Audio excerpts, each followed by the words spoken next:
प्रिय छात्र छात्राओं, कैसे हैं। मैं डॉक्टर धर्मेंद्र कुमार राम, सहायक प्राचार्य इतिहास, लक्ष्मी नारायण रामेश्वर संस्कृत महाविद्यालय, जयदेव पट्टी, दरभंगा।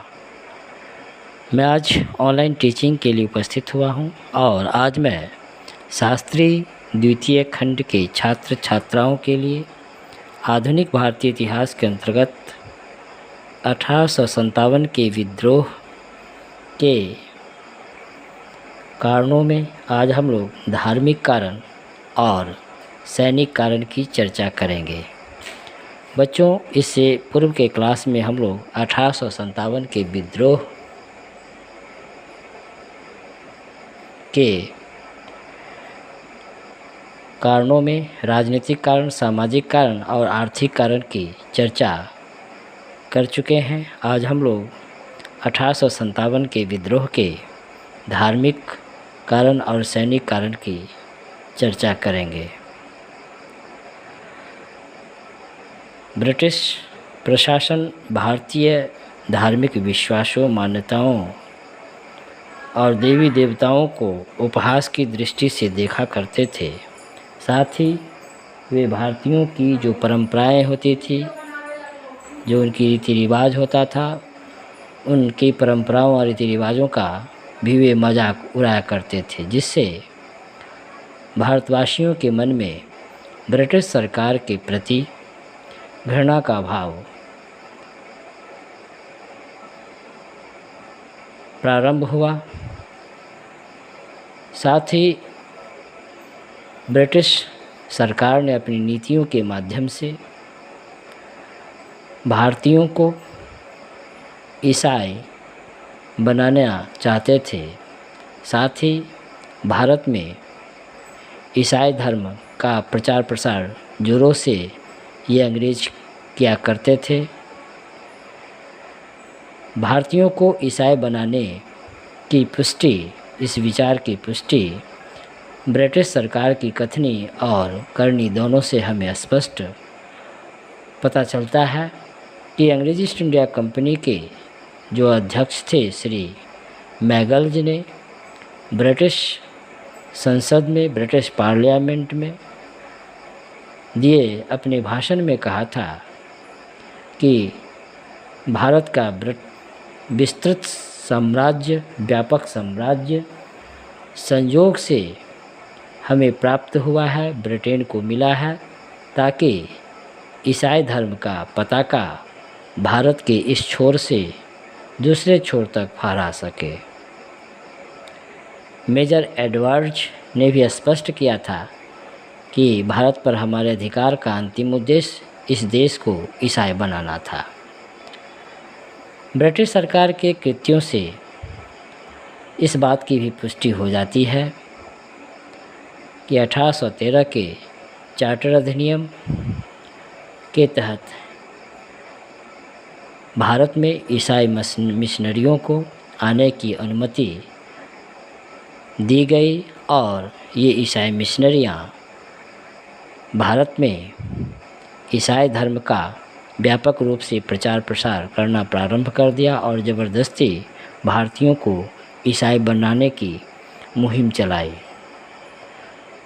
साथ ही 1850 ईस्वी में ब्रिटिश पार्लियामेंट के द्वारा पारित धार्मिक अयोग्यता अधिनियम द्वारा हिंदू रीति रिवाजों में कई परिवर्तन लाया गया। साथ ही ब्रिटिश सरकार ने धर्म परिवर्तन करने पर संपत्ति के हस्तांतरण जो हुआ करता था उस पर प्रतिबंध लगा दिया। अब धर्म परिवर्तन करने पर पुत्र अपने पिता की संपत्ति से वंचित नहीं किया जा सकता था।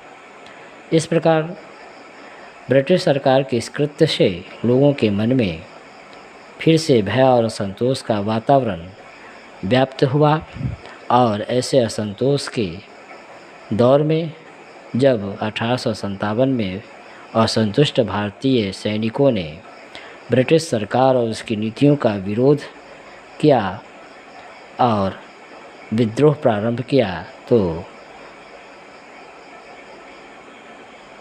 भारतीय जनमानस ने उसका साथ दिया और इस प्रकार से सैनिक विद्रोह हुआ।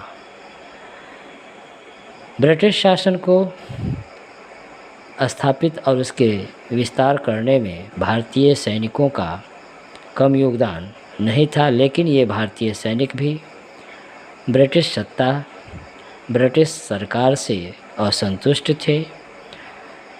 इन सैनिकों के लिए, अर्थात जो असंतुष्ट भारतीय सैनिक थे, ब्रिटिश सैनिकों की तुलना में उसे प्रोन्नति के अवसर नहीं दिए जाते थे। भारतीय सैनिकों के प्रोन्नति के अवसर एकदम सीमित कर दिया गया था।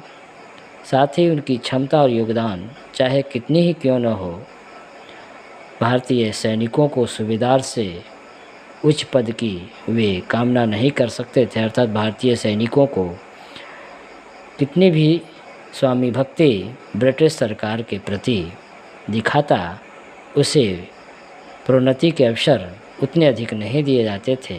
अर्थात सूबेदार से ऊपर के पद उसे नहीं दिए जाते थे।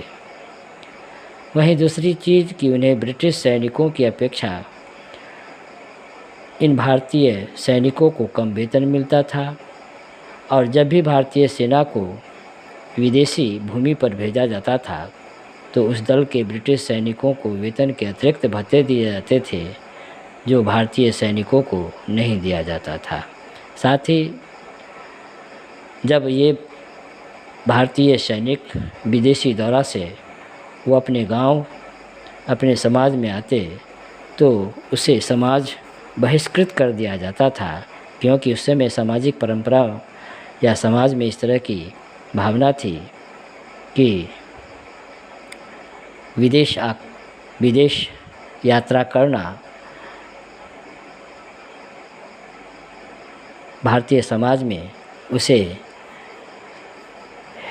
हे दृष्टि से देखा जाता था। साथ ही इन सैनिकों के अपने धार्मिक जो चिन्ह होते थे, जैसे तिलक लगाना, पगड़ी इत्यादि का प्रयोग करना, उस पर अंग्रेजी सरकार प्रतिबंध लगा दिया था।